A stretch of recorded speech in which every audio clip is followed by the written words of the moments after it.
«Багровые зори», «Разорванный клуб», «Дело жизни» и «Судьба». Эти и другие произведения Ахмеда Бокова пользовались особым успехом среди ингушского читателя. Но самой яркой и полюбившейся многим стала книга под названием «Сыновья Беки». Действие романа разворачивается в начале 20 века в одном из ингушских сел. Оставшиеся полусиротами мальчики вынуждены проходить через суровые испытания жизни. Позже они примут участие в гражданской войне бок о бок с советской властью. На протяжении всего романа автор придерживается строго заданной цели. Каждый герой – отдельная личность, отличающаяся от других своей неповторимостью. В основном писатель пишет, у него один герой, и все положительные герои похожи на него. И бывает отрицательный герой один, и все отрицательные герои похожи на него.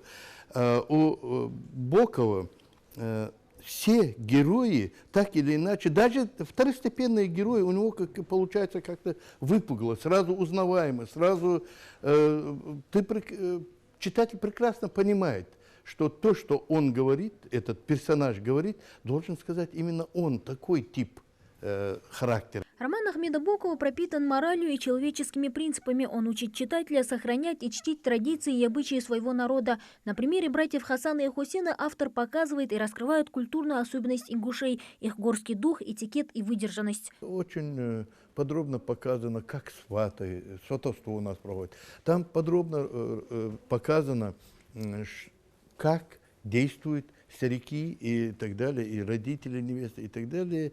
В случае, если девушку умыкнули, вот, допустим, брат Хасана, младший брат Хусейн украл эсет, там отец, мать, они все против, тем более она является, уже была сосватана за других, и все этот весь клубок Ахмед Боков довольно подробно рассматривает. Книга Беки Онги, что в переводе с ингушского означает «Сыновья Беки», вышла в свет ровно 50 лет назад. За все это время роман переиздавался и даже был переведен на русский язык. Вот только сам автор отдавал предпочтение родному языку, а потому его первые издания считаются самыми ценными. Юбилейное издание – это вот двухтомник.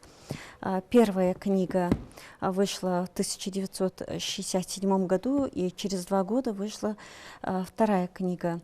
В 1969 году.